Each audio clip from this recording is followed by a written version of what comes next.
বাজারে যে ধরনের বর্বরচিত কাণ্ড ঘটিয়েছে এটি বর্ণনা করা নিন্দা জানাচ্ছি এবং আমরা অনুরোধ জানাচ্ছি যেভাবে বিগত সময়ে বাংলাদেশে কিছু ইউটিউবের এবং সোশ্যাল মিডিয়া প্রপাগান্ডাকারী কয়েক কিছু ব্যক্তি রয়েছে যারা প্রতিদিন পারলে বিপ্লব ঘটায় এবং বিপ্লবের নামে যারা মব জাস্টিসের সূচনা করে।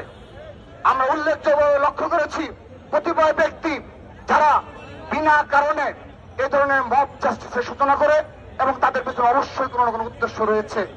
আমরা আপনাদের সবার উদ্দেশ্যে বলতে চাই, ছাত্রদল বলতে চাই, সারা বিশ্বের সাধারণ শিক্ষার্থীরা যেখানে ফিলিস্তিনের প্রশ্নে এক এবং ঐক্যবদ্ধ অবস্থান গ্রহণ করেছে সেখানে এই বাটায় যে ধরনের ন্যাক্কারজনক ঘটনা ঘটেছে, অপরাপর ব্যবসায়িক প্রতিষ্ঠানে যে হামলার ঘটনা ঘটেছে এটি দ্বারা বাংলাদেশের ভাবমূর্তি চরমভাবে ক্ষুণ্ণ হয়েছে।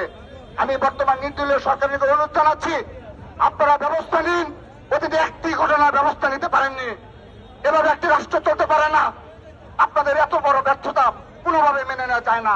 আন্তর্জাতিক বিশ্বে বাংলাদেশের ভাবমূর্তি চরমভাবে ক্ষুণ্ণ হয়েছে। আমরা আশা করছি, আমরা ছাত্রদল সতর্ক রয়েছি, আর কেউ যেন এই বাংলাদেশে মব জাস্টিস করতে যেন না পারে সেজন্য আমরা সতর্ক অবস্থান গ্রহণ করেছি। দেশের পাশে বিশ্বের সাথে মেট্রো টিভি।